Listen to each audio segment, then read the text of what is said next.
comes to losing weight, we really have to look at it from a holistic standpoint outside of just exercise. And that's why we talk about NEAT, non-exercise activity thermogenesis. So this is looking at, when it comes to populations, whether they're obese or healthy or otherwise, there's been a lot of research done looking at populations that have larger, sections of the country that have become obese and those that haven't. And one of the most important variables in this population research, it has been exercise, or not exercise, but activity that is not exercise related. So they call this non-exercise activity thermogenesis, and that it is the most important factor for many people when it comes to maintaining the weight that they have, or losing weight, or not becoming obese and overweight, right? So it's all the stuff we're doing outside of working out. So let's think about that for a second.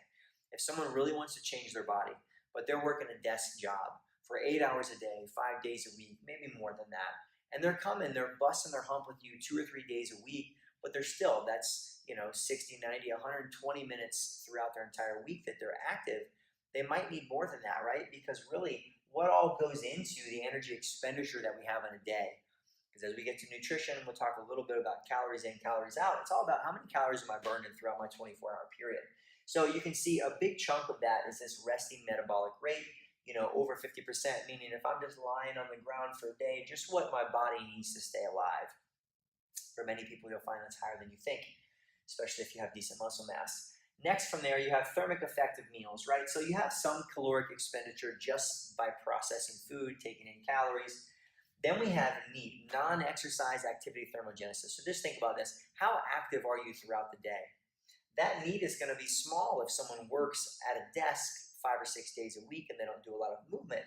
It's going to be much higher for someone who works a physical job, someone who's on their feet delivering packages, working in a farming environment, and that individual is going to find it much easier to maintain the weight that they're at and not gain weight or potentially lose weight, because there's a lot of caloric expenditure that happens there. Then that icing on top of the cake is going to be exercise, right? So in the time that we have with the client, there are definitely some intelligent strategies where we can maximize that caloric expenditure while working on that lean body mass that's going to give them a strong metabolic rate. But these are some of the other things that we're going to have to address with people, whether it's from a behavioral standpoint, it could be just from an educational standpoint, but it's definitely one